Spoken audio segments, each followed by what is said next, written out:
We are back. Giants Baseball, past, present, and future. The host is Tim Haller. I'm Ralph Tyko, just the guy that hangs around. And how you doing, Timmy, first of all? Doing well, Ralph. How are you this evening? Can't complain at all. Looking forward to this all day. We have a terrific guest. He is a former Giant, former Major League pitcher for 10 years, and pitched with my Mets, too. And he's from my home city of New York, Brooklyn in particular, Pete Falcone. Nice to meet you, sir. Welcome. Nice to be here tonight. It's good to be here tonight. Yeah, it's a pleasure to have you, Pete. Excuse me? It's a pleasure to have you. Oh, yes, yeah.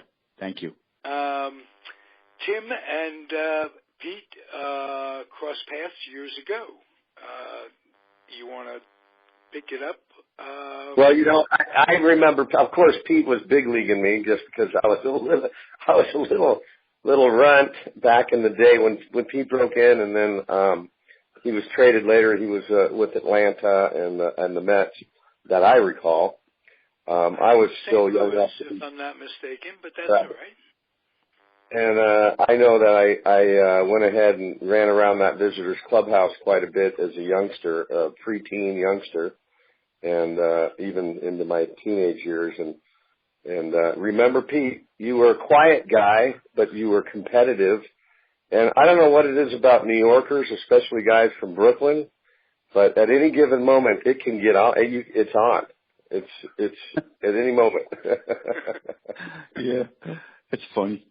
Well, by the way, Pete has a lineage, two lineages. First of all, Joe Pignatano, who's a beloved coach for the New York Mets, was a Brooklyn Dodger catcher, also a Brooklynite who played in his hometown, is Pete's uncle. And I wanted to acknowledge Piggy, and when I say that, it's in the most respectful way. He was the bullpen coach for the Mets when they won in '69. He is most noted as a gardener. He grew tomatoes out in the bullpen. Yes, he did. Yes, he did. Okay. He grew tomatoes. He grew peppers. He grew herbs out in the bullpen. Yes. Right. And he's one of those guys. In those days, a manager would pick his coaches based on, you could call it kind of my buddy kind of thing, nepotism or whatever. But there was a loyalty to a coaching staff, and there was continuity from year to year. And it was pretty cool with the Mets and Joe Pignatano. And when you were growing up, he was probably still playing. Am I correct? Let me think about that. I know that when I was really young, he played with the Dodgers up until late 50s. Then I believe he came as a player to the Mets when they first started in the early 60s. Right. So, right. and I remember those days. I was probably 8, 9 years old, and then he became a coach after that. To have your uncle as a big leaguer when you were a kid. Well, he's not my uncle. He's my cousin. He's a cousin. Okay. He's like a cousin uncle. Yeah, and Joey now he's in his high 80s. He lives in Bonita Springs, Florida. Really? Down near Fort Myers. Yeah, he plays golf every day. I spoke to him last year. Did he? Yep, he's still going strong.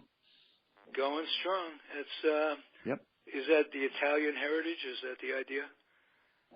I just think he stays active, and that's the thing. He's not sedentary. He's just always doing something. Right. You grew up in Brooklyn. Went to the same high school as Sandy Koufax. Yep. I graduated in high school in 1972. And, of course, Sandy was way before me. And I don't even believe he played baseball in high school, if I remember that. I think he was a pretty good basketball player. He went to the University of Cincinnati after high school. Okay, yeah. And he was from Coney Island, from what I remember. I never met Sandy. I ran across him one time somewhere, but I never really sat down and talked to him. Yeah, there's a lot of baseball players came out of our high school. Well, did Franco, was he from Brooklyn too? Yeah, Johnny's from the same neighborhood I was from. And really? He came after me about 6 years after me. Yeah. Okay. You're not living in Brooklyn now. No, I live in central Louisiana. Wow. I've been living down here for over 22 years now. How'd you end up down there? How'd you end up? Yeah. Okay. I used to live in Atlanta when I played for the Braves in the mid '80s. I played down there, and I had the opportunity many years later, like in '94, to come to Louisiana to coach a minor league baseball team. So that's why I moved here, and I got here. I coached, and I just stayed. I had young children, and it's kind of hard to move young children around. So we just set our roots down here, and I've been here ever since. Well, you must love it, for one. Now that you're living there, and you probably spent the majority of your life in that part of the country or that part of the world, now that it's accumulated over time. Let me ask you this: are you an outdoorsman? Do you like to hunt, fish, and do all the things that Louisiana do? Well, hunting is a religion down here, and fishing. Not me. I don't do much. I don't fish. I don't hunt. A lot of my friends do. If anything I do, I play golf. That's about the only outdoor thing I do here. I enjoy that. But the hunting thing, it doesn't impress me. It's a grind. It's a grind. It's always during the winter and winters can be pretty miserable down here. A lot of rain and damp weather. So that's nothing. I don't like it too much. Well, you got good music. You have good music, that's for sure. Oh yeah, they have the Zydeco down here. But I've been living in the South now since the early '80s. I moved out of New York in '82, '83, and went to Atlanta, and now living in Cajun country. So I'm a Southerner now. It's hard to even relate I'm a Westerner. The Northeast. What's the biggest adjustment for a New Yorker, from your standpoint, living in the South? Just for day-to-day the biggest adjustment was being away from family. A lot of our family's still up there, so not being close, it was a big adjustment. And I have an Italian background, and Italian families are very close. But when you're 1,200 miles away, it's difficult. It's a big adjustment. Of course, the weather. The weather is really hot down here in the summertime, and you don't have the 4 full seasons you would up north. It's just different. There's a lot of adjusting doing down here. A lot of adjusting to things. A lot of things don't come easy down here. Like in terms of definitely in things that are it's so easy to get things up in the New York area where I was from. You just go to the store and get it. Here you have to order it, or in terms of food, or in terms of things. Right. It's such a different culture too, and it's got to be like night and day from Manhattan to the deep South. Absolutely. Yeah. But I've adjusted. Well, I'm used to it now. Oh yeah, ball players have a tendency to be able to do that, right? I mean, we can adjust pretty easily when we need to. And yep, I knew very few guys that had to flee because they couldn't hang with the living conditions, but there were a few. But majority of us, we managed to just suck it up. We just adjust. And that's right.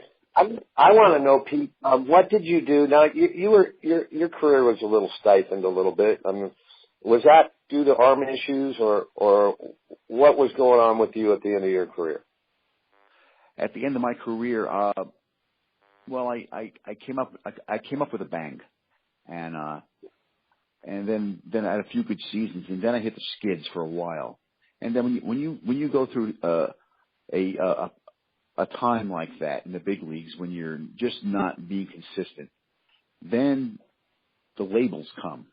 And I don't know what it's like today. I can't even imagine what it's like today. So as time went on, I started losing, not my ability, but people's perception of me. I wasn't what they thought I was going to be. Even though I worked hard, I tried hard, things weren't going that great, you know. And then I get traded to New York Mets after a couple of bad years at the Cardinals. And back then, if you remember, the Mets it was really difficult to be consistent there. And it's not an excuse, Bruce but we had a tough time. Years. The Bruce Beauclair years. Bruce was our right fielder, and Craig Swan and me and Pat Zachary. You know, we had good talent. It was just tough, you know. The National League East back then, it was a powerhouse, and we just couldn't keep up with them. And it was right after Seaver was traded, and Joe Torre. That was a tough time. Manager. That was a tough time for the Mets organization, and everybody was gone, and we had a bunch of guys, young guys up there who some of them were high draft picks, and nobody was really established. A few veterans would come through there, but we just didn't have the chemistry to win. We just didn't have it.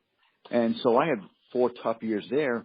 And by the time I got to Atlanta, when I became a free agent in 83 and 84, you know, I started coming around again. And then just, I got my head in the wrong place, you know, and I retired early. I thought that it was time for me to leave. And I found out that it really wasn't time for me to leave. But once you get out of the game and try to get back in, it's a lot difficult for me. I went to go play in Italy.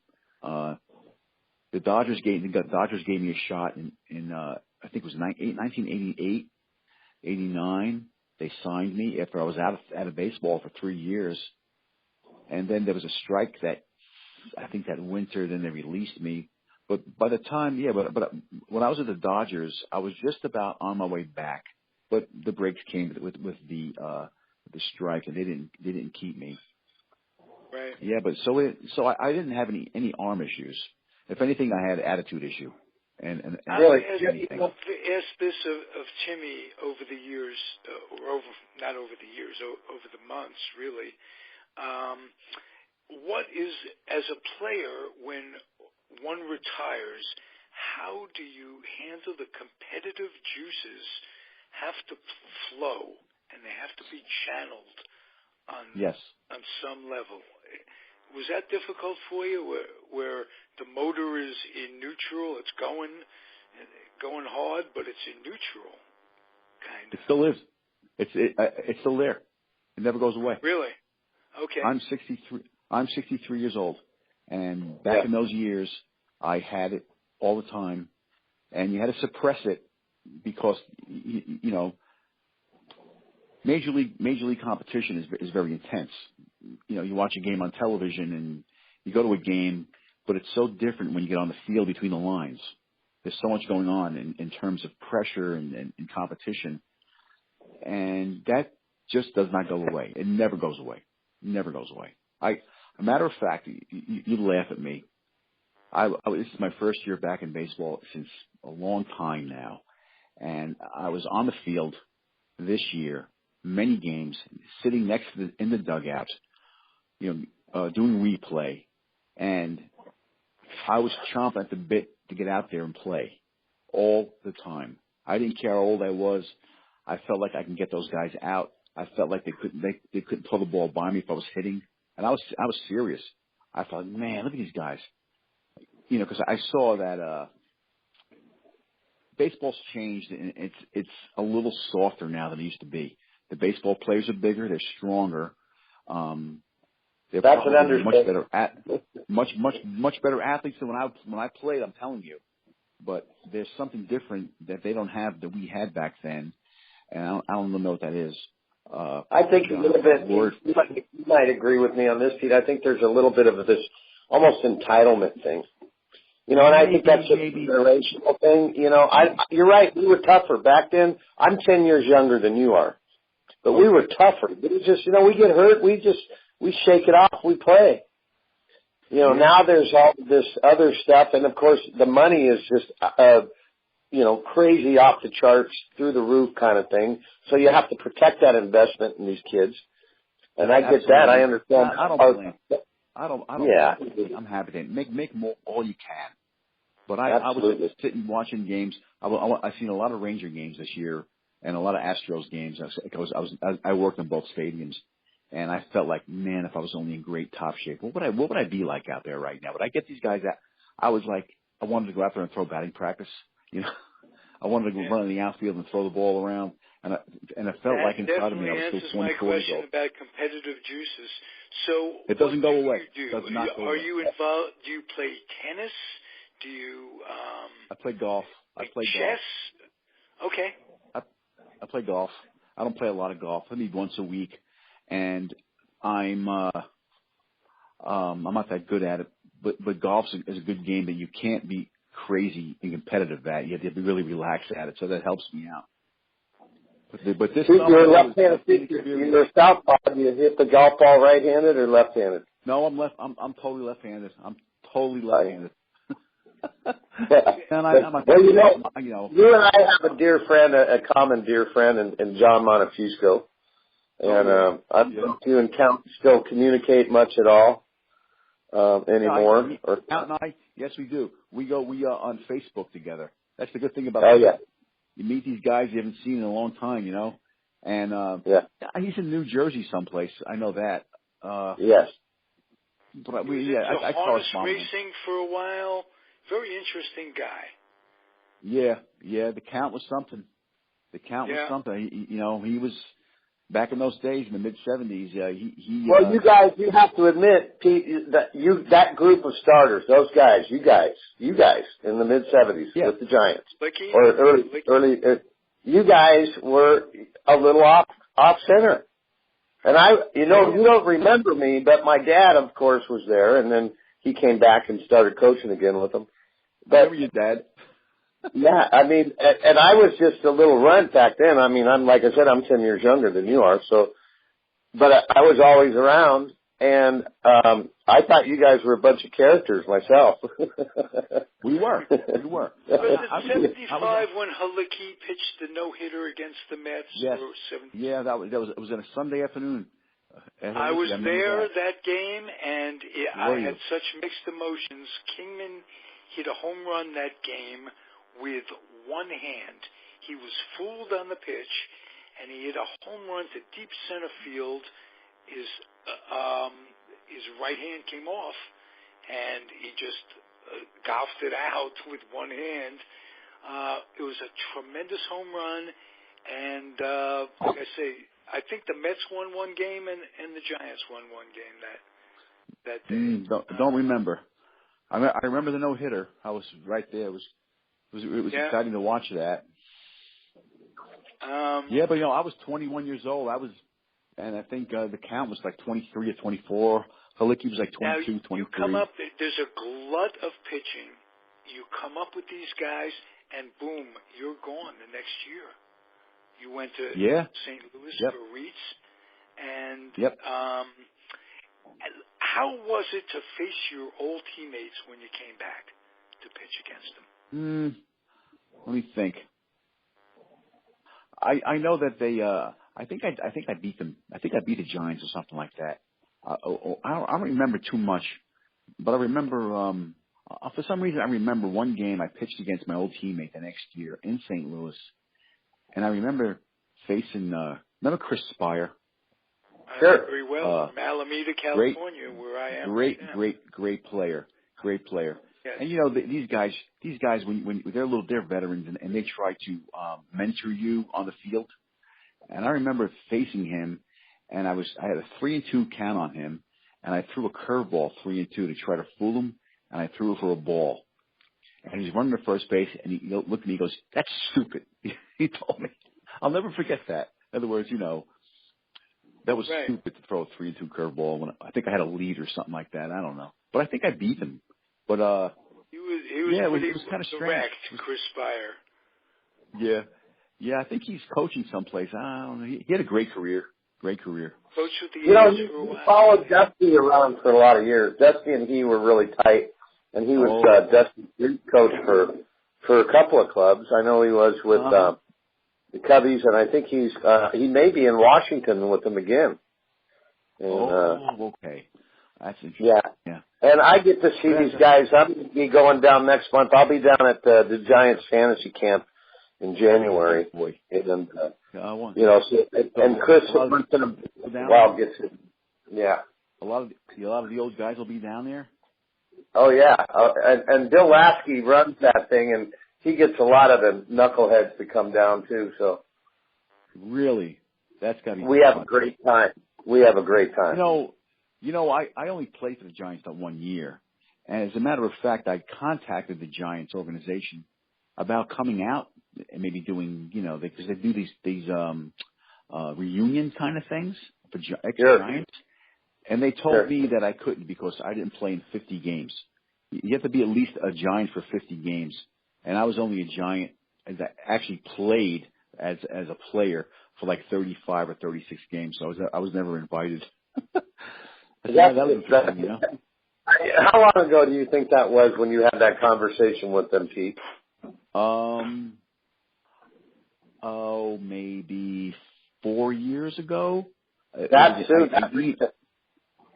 Wow. Yeah, I emailed them. Yeah, so I said, okay, I understand. Yeah. Well, I'm looking at your line from 75 right here. I'll tell you what, you did come out like a bank. And I'm thinking of that staff, too, in 75. Was Johnny D still there, too? Tyko still? Johnny was there, but that's the year that Johnny had arm surgery. Right, okay. So I'm looking at your number. You're 21 years old. You're 12-11. You have a ERA of just over 4. You started 34 games. You pitched in 34. You started 32. You threw a shutout. That's pretty cool. Three complete games.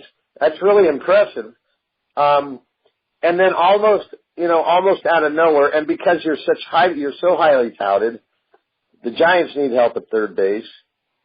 Dirty Al's gone, right? And I guess that's when Kenny Reach comes over. Kenny Reach, they used to time him, Pete. Didn't they time him with a sundial or a calendar, right?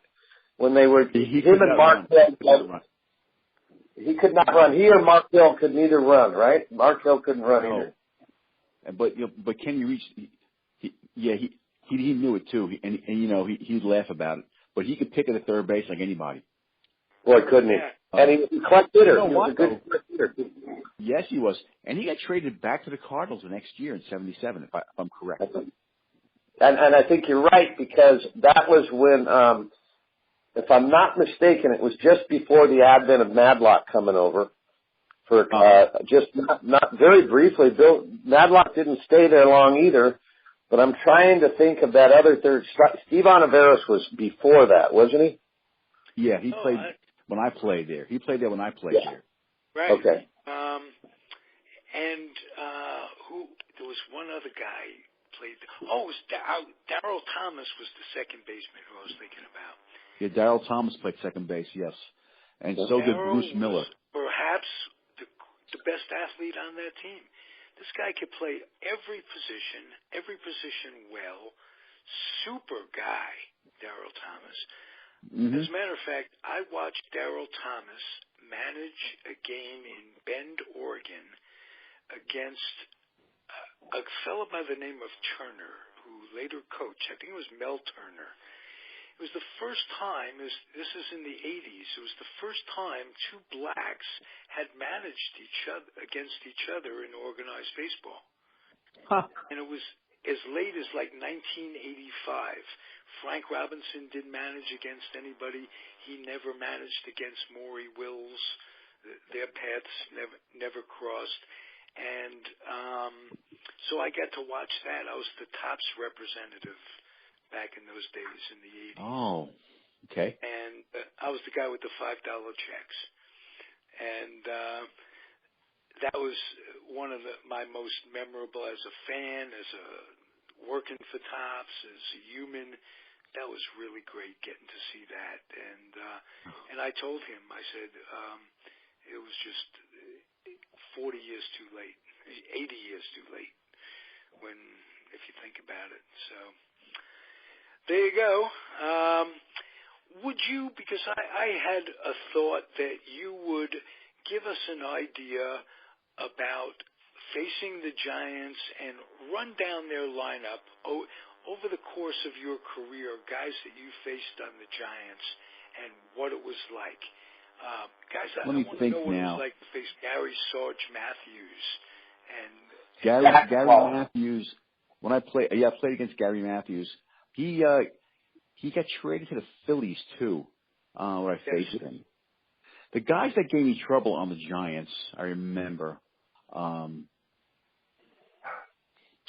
Let's see. Well, there was a guy named Jeff Leonard, who was a good hitter, dangerous hitter. That's down. I remember him facing him. He could be a tough out. Darrell Evans could be a real tough out too. Darrell Evans was left-handed, but he was a good hitter. He hit left-handed pitching very well. But what did Jack Clark do? How did you do against Jack Clark? I never really faced much with Jack Clark. Jack Clark was a good friend of mine. We roomed together in the all through the minor leagues, and I never really got a chance to face Jack Clark that much. Matter of fact, when I got who were some of your coaches in the minors coming up with the Giants? Oh, let me think now. Coaches, instructors, managers. There was a guy. There was a manager, a John Van Ornum in Fresno. He was right. John. Matter of fact, I think he went to the big leagues for a while. He was a catching for a while. Yeah, and we had, of course, Hank Sauer, Mr. Hank Sauer. You remember Rocky Bridges? Hank and Rocky Bridges was a AAA manager. So personal managers, the teams I was on, were guys that never really made it to the major leagues. What about Davenport? Did you work with Davenport much? Yeah. I remember him in Davenport in the organization in spring training, but he was never really like a manager of mine. The managers were guys that never really made it. Your guys, Pat, and my dad, Tom, and you guys, how did your paths cross, Pete? Probably in spring training somewhere with the Giants. I remember your dad. I remember he was a big guy. He was a big guy. 40, yeah. Yeah, he was a big man.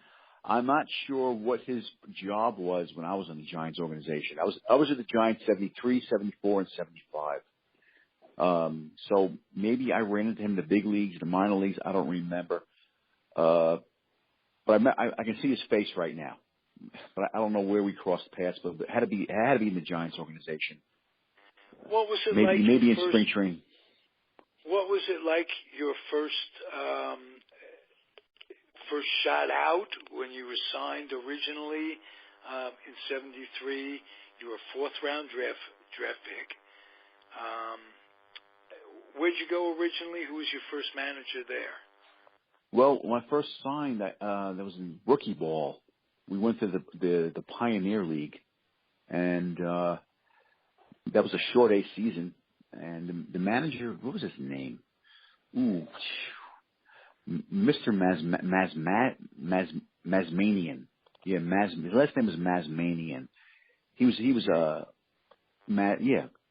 was Mazmanian. I forget his first name. He was tough manager. And Art Mazmanian, that's his name, Art Mazmanian. Don't know whatever happened to him. Maybe he went up different levels of the Giants organization, but that was it. And we had a very young team. We had a couple of first round picks there. You remember John LeMaster and Jack Clark and me. We had some good players in that team, but there was only 4 teams in the whole league. I remember it was a pretty small league. And then I played there in '73. The next year I was in Fresno, and that was John Van Ornum. That was the manager. He was a great guy. And they won the championship that year in the A ball. They had Bob Nepper, myself, and Jack Clark, and Gary Alexander, Greg Minton. It was a powerhouse team. Did you hang with Bob Nepper at all when you, on road trips and what have you? Here and there, yeah. You know, everybody's in the same bus. You know, the minor leagues. Because everybody. A good buddy of mine and Bob Nepper were very close, and he was a cab driver, limousine driver in New York. His name was Ronnie Erster. I wonder if you remember him. Ron Oyster from the Cincinnati Reds. Ron Erster. Ron Oster. There was a Ron Oster for the Cincinnati Reds, played shortstop or second base. Yes, this is a different guy. This is Ron Oster, and he was real close with Nepper and back in those days. And I thought you might know him. I thought it'd be another No. series of separate. Matter of fact, I haven't seen Bob Mepper since he was traded to the Astros some years later. I don't even know. I know he was from California, Northern California, but he was quite a competitor. Great arm, good pitcher. Matter of fact, he won 20 games that year in '74 in the minor leagues. 20-game winner in minor leagues. Okay. That's quite a feat. Briefly touched on it. What was it like playing for Joe Torre? He was a Brooklyn guy too, and yeah. Were you guys tight? Yeah. I mean, matter of fact, he didn't have much to work with the Mets. You know, he had a better team when I was with him in Atlanta. But I was at Globe Life Park where the Rangers play this year. Towards the end of it was during the playoffs. I was there for the playoff game, one of the playoff games, and I'm sitting in the tunnel, and these guys walk right by me. I look up, and it was Joe Torre, and I yelled, "Hey, Joe, how you doing?" And I hadn't seen Joe in 35 years, and we talked a little bit. But playing for Joe he was very laid back. He never I never even heard him raise his voice in the time I was around him. He just was a laid back kind of guy and let you play. And like I said, when he was on the Mets, people thought he was probably a lousy manager because we lost 90-something games a year. But then he's the same guy in the Yankees when he wins 3 or 4 World Series. He had the same composure, you know. He just had better horses. Exactly. It shows you that it really is a matter of who you're managing rather than who the manager is. The Mets had no. Yeah, you know, I was with Joe and he got fired twice.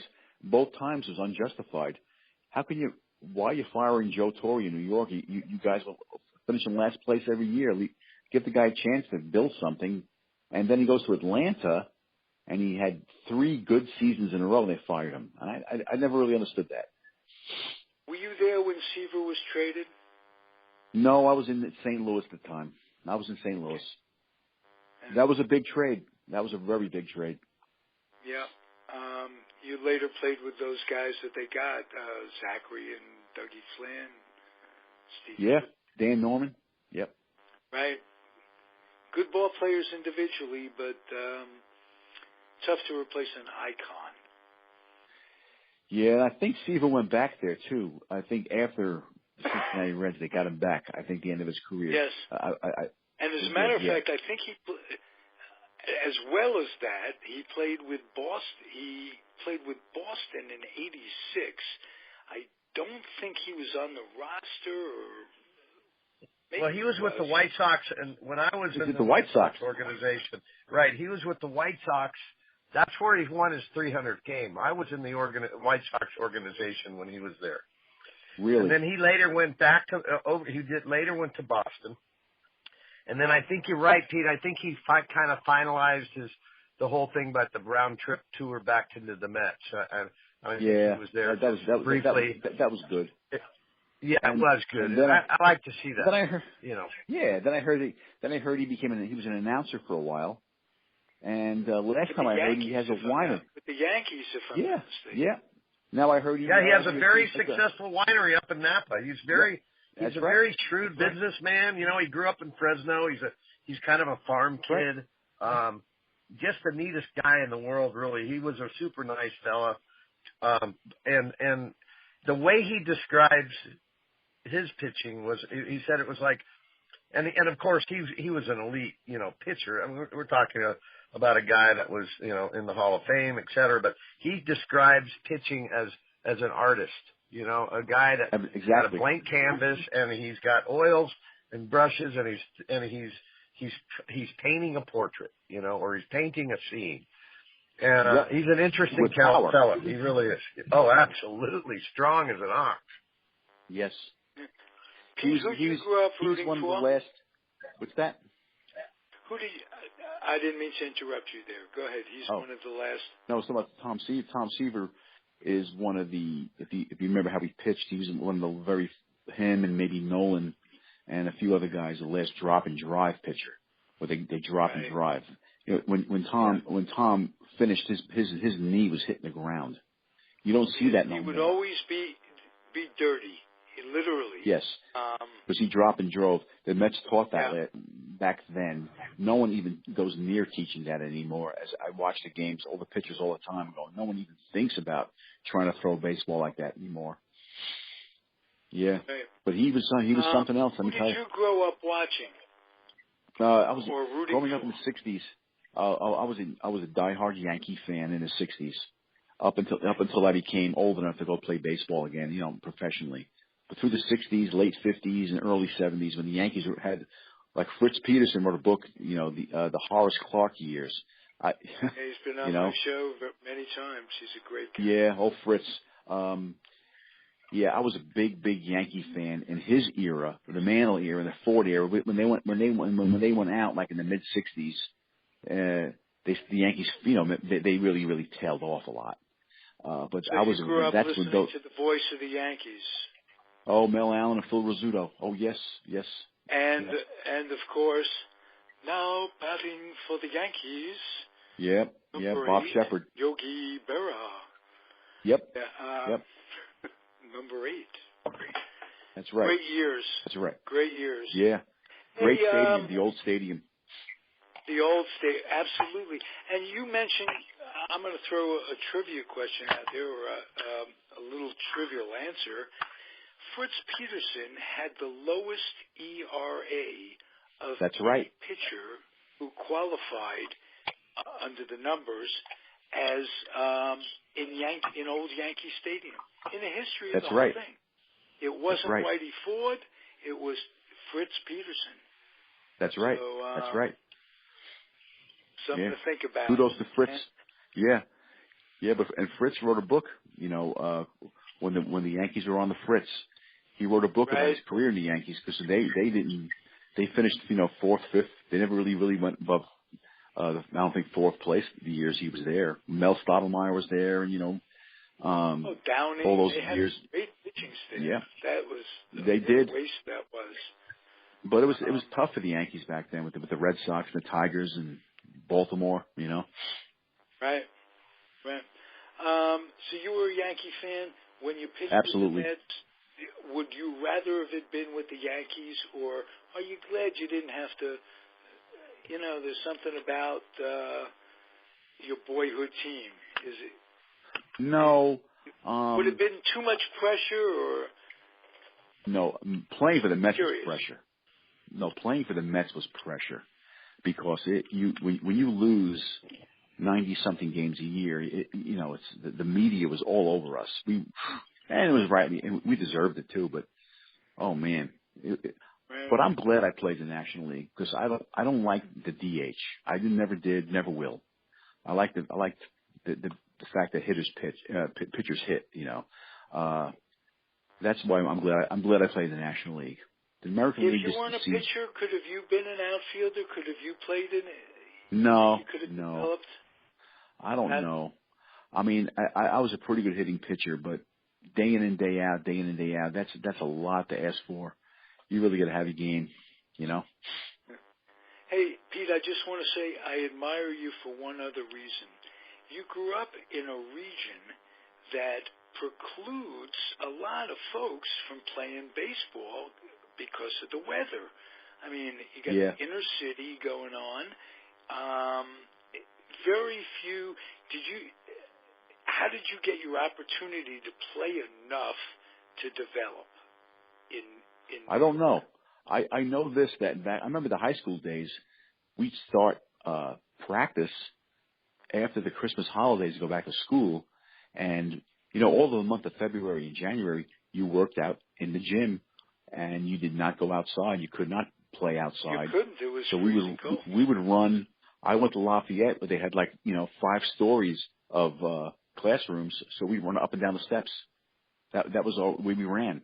We didn't go out onto the field until early March, and even then it was freezing. And then I played junior college. So really, by the time the season's over in high school, it's just starting to get warm.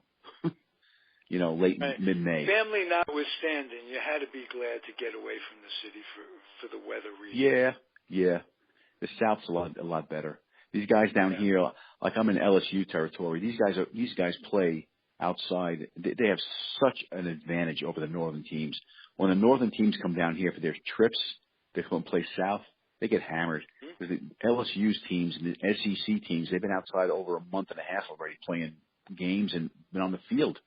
And like my son played for Columbia University, my son Joseph, and they'd come down here. They'd go to Texas or Florida for their winter. I guess it was winter break or something, and they come down here for a week or so, and that's the first time they've been outside playing when they came down.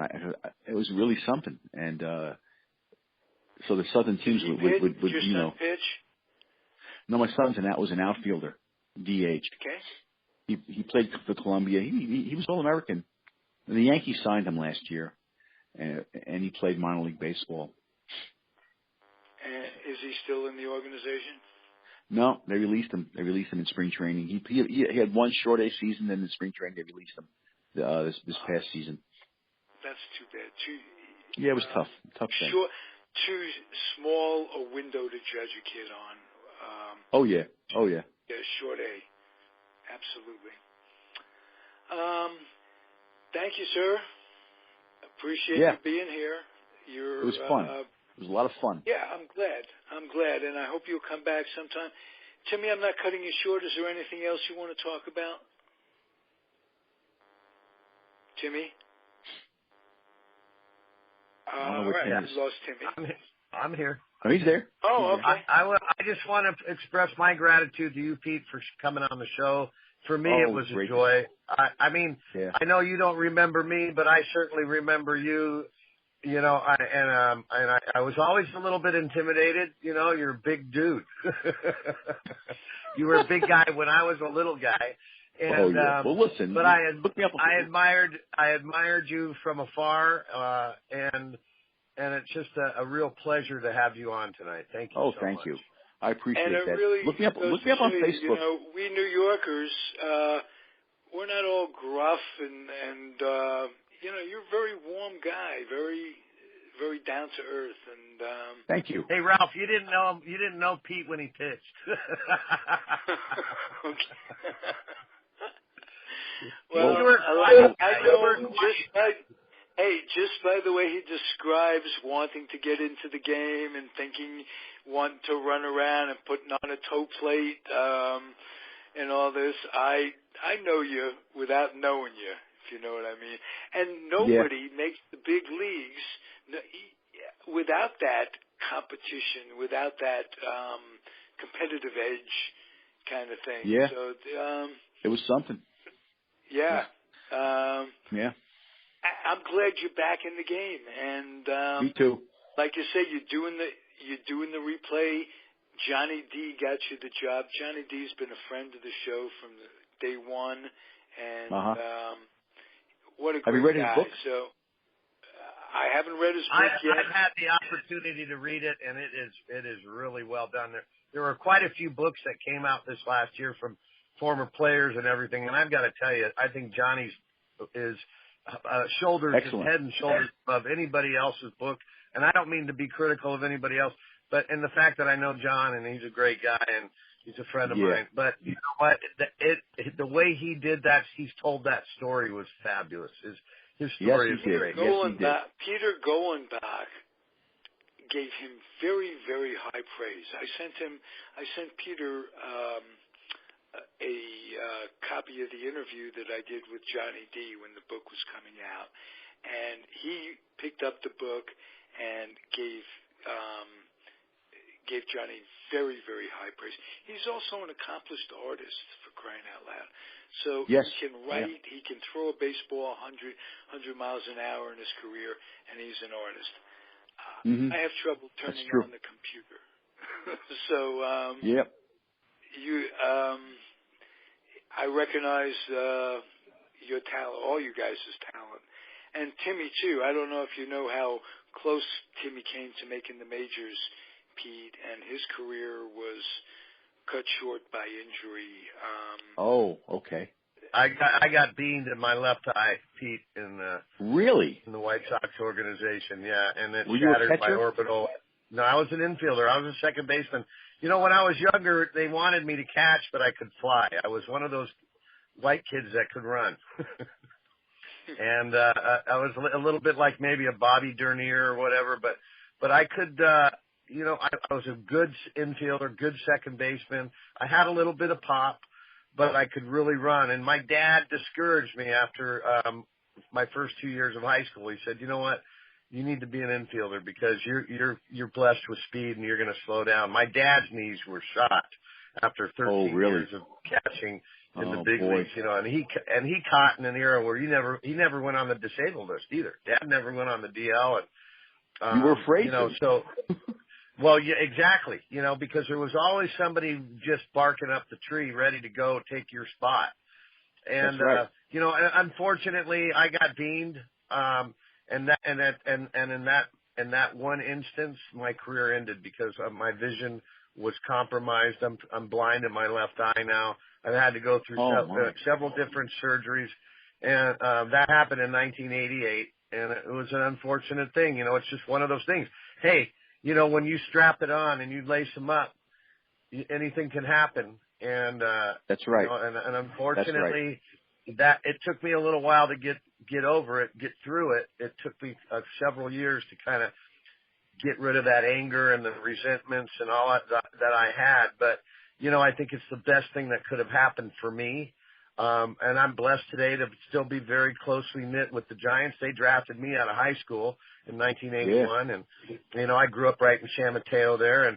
And, you know, my dad's association with the organization, that was a blessing for me because I wanted to follow in his footsteps, you know. And, you know, I've had a really good life. Had I not gotten hurt, yeah, I mean, who knows what would have happened. But that's the way that's the way it was, and that's the way it happened, and so be it. I can't do anything to change it. And I've got some wonderful, lifelong, soulful friends through the game of baseball that are family to me. And a lot of that was all initiated and paved by my father. You know, my dad was a great man. I didn't know how well you got to know him or anything. You know, he was a very conservative guy, hard playing, hard nosed guy, but he taught me that ethic and just to love each other and be a good teammate. And you know, I'm grateful that you know, I'm Tom Haller's son, I'll tell you that. It's a good deal. I'll be proud of. You said you're from San Mateo, huh? Yeah, I grew up in San Mateo. We were all born in Illinois outside of Chicago in a town called Joliet. But when Dad signed with Dad signed with the Giants, and he actually got called up in 61 and then kind of landed pretty well in 62, obviously, when they went to the World Series. But they raised my brother and I in the Bay Area, and that's where I grew up. You know, we were born in Illinois, but raised in Northern California, which isn't a bad place to grow up. You know, a little different every once in a while, but it's certainly not like Brooklyn. You know, Keith Hernandez is from San. Sure, I know Keith. He's from San Bruno. I know his brother real well. That's right.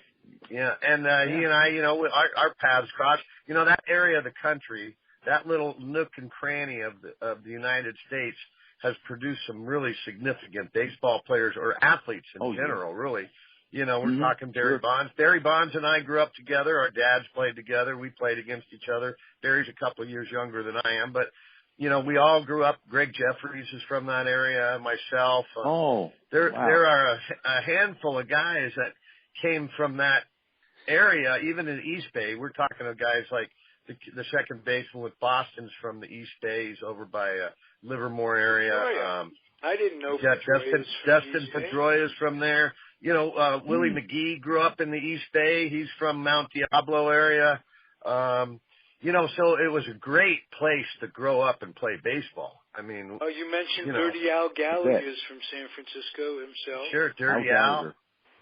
Sure. Another ex-Giant, Freddie Brining pitched. He was from the Bay Area, San Francisco. I was going to say Freddie Brining came close to being a guest, didn't he? He did. Well, and we'll hook him up here shortly. Okay. And, you know, it was a blessing to grow up in that atmosphere and being at the Stick every day. I grew up there. You know, it was a miserable place Wasn't that stuff in that place? That place was something. God. It was epic. It was unbelievable. It was epic. But, it was just a great thing. Just a great thing. Yeah. Hey, one Jack Clark story from you, Pete. You played in the minors with him. Got to get a Jack Clark, the Ripper. Well, people don't realize that Jack Clark signed as a pitcher. A lot of folks don't realize that. When I went to Great Falls, I came there maybe just about when the season started. Jack Clark was pitching, but he started hitting the way he hit. They had to get him off the mound to get him out in the outfield or something because he was hitting line drives. He had a great arm too. Had a great arm. Yeah, he was a pitcher. Yeah. But Jack was not. He was not a friendly to the fan guy, Jack was. I remember he was very young, even in A-ball. We played together at Fresno. He did not like. He couldn't handle the fans getting on him. I remember that. He used to get mad, which you can't let that happen. He would yell at the back of the fans and. But he was very competitive. Very competitive. My mind works a little strange, and it goes from here to there. You mentioned your dad, Tim, coming up with the Giants in '61. Bailey was the catcher in '62, and your dad split time with him. They platooned, yeah. The third catcher basically was Johnny Orsino, who played a little bit. John passed away a few weeks ago. We haven't gotten together to mention that once a Giant, always a Giant. We're losing him was sad. I think I might have mentioned it last week with Patrick. Anytime you lose a member of your family. So rest in peace, John Orsino, and. Thank you very much, Pete. I truly hope you come back, and I hope you get fulfillment out of being back in the majors. I hope so too. Well, you have my number. I wish you the best with that, Pete. Yeah, thanks. And thanks, keep Dave. your elbow up, okay? Keep that elbow up. Yeah, keep the elbow up. And hit me up on Facebook. I'm going to call you. We'll do a Met show too. I have a Met show on the network if you don't mind. Just let me know. Beautiful. Thank you, my friend. Best wishes to you and the Falcone family, Pete. Merry Christmas to you guys. You too. Well. Merry Christmas. Thank you. Bye-bye. Merry Christmas to both of you guys. Timmy. Yes, sir. Are you planning to come up to the Northern California area for the holidays at all? No, I am not. Okay. No, I am not. I'm wondering if I get to see you over the holidays. And then I'm going to be over in Scottsdale in the second week of January or into the third week for the fantasy camp, and then we're making arrangements to go up there in June for some baseball. Watch some ball games at AT&T and stuff. So I don't think I'm going to get up there. I'm going to be back in the Midwest to see my daughter and grandkids this spring. I got a busy year ahead of me, Ralph. Geez, nobody leaves me alone, for crying out loud. Yeah, isn't that too bad, huh? Yeah, it's my pity party now. Yeah, it must be tough to have a loving family, Timmy. How's your mom getting along? She has her bad days and good days. She just had that procedure a little over, a week ago today. And she's, ever since Dad passed, she's never been the same. And her health has kind of drastically fallen, from her. And, it's just part of life. And I'm glad that I'm able to be available to her and be with her now and close by. And, being a mom, a baseball wife, and then a baseball mom, she went through hell, and she took me to every kind of game you could imagine and every kind of function. And of course she loved my dad so dearly. So, but she's getting up there, and she's a beautiful lady, Well, wish her the best for me, and thanks for the. Thanks again, Pete. I appreciate you coming on the show. Be well. All right, we'll see you guys next week. Everybody out there, keep on keeping on, and we'll catch you on the flip flop. Adios. Goodbye now.